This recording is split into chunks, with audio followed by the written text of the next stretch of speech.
Minus চিহ্নের পরে যদি আমি এইটা এইরকম যদি দিয়ে দেই তাহলে কি হয়ে গেল? আবার যদি দিয়ে দেই তাহলে কি হয়ে গেল? আচ্ছা, এইটার সাথে যদি এই মাইনাস চিহ্নটার সাথে যদি আমি যদি এইভাবে দেই তাহলে কি হয়ে গেল? আচ্ছা, যদি এইটা দিয়ে দেই কি হয়ে গেল? আবার দিয়ে দেই কি হয়ে গেল?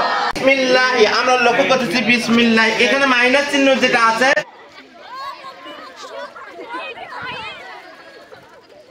বিসমিল্লাহির রহমানির রহিম। দেখা হচ্ছে কি? তাহলে এইখানে আমি যখন মিশিয়ে দিয়ে দেবো মাঝখানে কিন্তু মাইনাস চিহ্ন থাকবে। কি চিহ্ন থাকবে? আচ্ছা, তোমরা লক্ষ্য করো এই আরবি লেখাগুলো মাইনাস চিহ্ন দ্বারা হয় কিনা। যদি আমি এইটা দেই তাহলে এটা কি হয়ে গেল?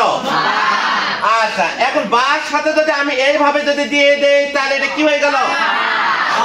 আচ্ছা, আবার যদি এইখানে শুধু দুইটা যদি ডোকটা দিয়ে দেই কি হয়ে গেল? আচ্ছা, তারপরে তোমরা লক্ষ্য করো এইভাবে দিলাম তাহলে কি হয়ে গেল? আচ্ছা, যদি আমি এটা মিশিয়ে দিয়ে দেই তাহলে কি হয়ে গেল? যদি আমি এইটা যদি আবার ফোঁটা দিয়ে দেই, আচ্ছা, যদি লক্ষ্য করো যে আমি এইভাবে শুধু এইটা দিয়ে দিলাম তাহলে কি হয়ে গেল? আচ্ছা, যদি আমি নুক্তা দিয়ে দেই কি হয়ে গেল? আচ্ছা, লক্ষ্য করো এইটার সাথে এইটা মিলে দিয়ে দিলাম, মনে করো এইখান থেকে বাদ দিলাম কি হয়ে গেল? এই জন্য আমি নুক্তা দেই তাহলে কি হয়ে গেল? আচ্ছা, মাইনাস চিহ্নের পরে যদি আমি এইটাতে এইরকম যদি দিয়ে দেই তাহলে কি হয়ে গেল? আবার যদি দিয়ে দেই তাহলে কি হয়ে গেল?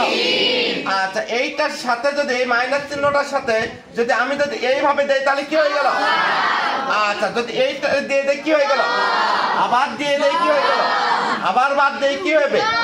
এখন লক্ষ্য করো আমি মিশিয়ে দিয়ে দিচ্ছি, দেখা যাক দেখি এটা কি চিহ্নটা থাকে তোমাদের। তাহলে এইখানে শুধুমাত্র মাইনাসের মতো চিহ্নটা থেকে যাবে। তাহলে আরবি লেখাগুলো মাইনাস চিহ্ন দ্বারা হয়, তোমরা কি বুঝতে পারছো?